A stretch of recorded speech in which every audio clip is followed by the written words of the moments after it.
Surat શહેરે donate લાઈફના માધ્યમથી 500 કિડનીનું દાન કરાવી અંગદાનના ક્ષેત્રમાં નવો માઇલસ્ટોન બનાવ્યો છે. ડોનેટ લાઈફ દ્વારા વધુ એક અંગદાન સુરતની સ્મીમેર હોસ્પિટલથી કરવામાં આવ્યું છે. સ્મીમેર હોસ્પિટલે state organ and tissue transplant ઓર્ગેનાઇઝેશનમાં ઓર્ગન રીટ્રાઈવલ હોસ્પિટલ તરીકે નોંધણી કરાવ્યા પછી સ્મીમેર હોસ્પિટલ પ્રથમ અંગદાન કરવામાં આવ્યું છે.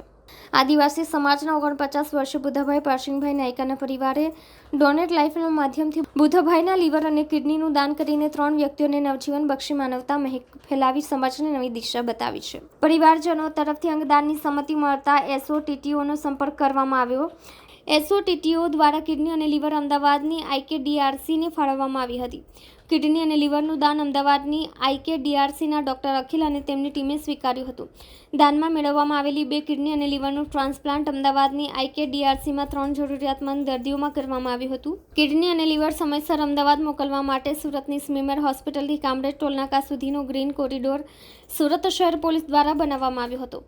સુરત શહેર પોલીસ દ્વારા વિવિધ અંગો દેશના જુદા જુદા શહેરોમાં સમયસર પહોંચાડવા માટે અત્યાર સુધીમાં 117 ગ્રીન કોરિડોર બનાવવામાં આવ્યા છે.